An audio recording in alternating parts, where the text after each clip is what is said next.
was on a trip in Germany and had the opportunity to visit BMW's headquarters in Munich. Now this complex does manufacturing, houses a museum, has a showroom, as well as other things. Here's a 3-minute summary of what I found exploring the museum and the showroom. Now let's get this.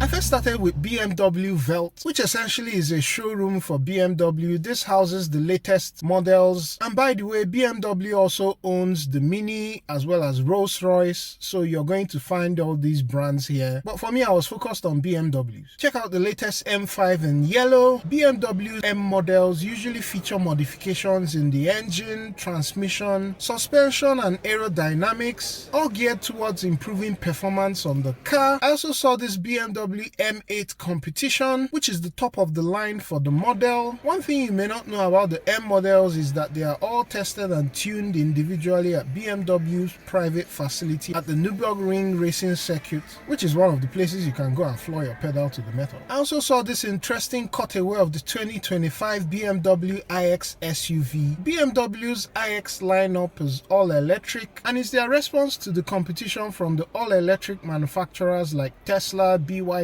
and so on. On one charge, the iX is estimated to have a range of 264 to 383 miles, depending on how you drive. Time not on my side, I had to make my way down towards the museum. The museum is not free entry, and so I bought a ticket for 12 euros. They are discounted tickets for groups. Now to the oldies. Here's the very first car that BMW ever sold. It's called the BMW 3/15 and was made around 1928. You also have the very first sports car, the BMW 328 Touring, that was made between 1936 to 1940. I then found this section that chronicled the different motorcycles from the old to the modern. This here is the very first motorcycle from BMW. This model also stood out to me as it looked very familiar to some of the vehicles I've seen in World War II movies. Moving on to things that are a bit modern, check out the stacking of models from BMW. From the bottom to the top, you have the 3 Series through the 7 Series. There were also many other things in this place that I couldn't get to, including some concept cars. I ended my tour by looking at some cutaway sections of some engines. I didn't look up what model this engine came from, but I wish my combustion chamber would just look like this after some of the fuel cleaners that I've used. Speaking of fuel cleaners, if you're wondering which ones work and which ones don't, be sure to check out my extensive playlist on different brands of fuel cleaners.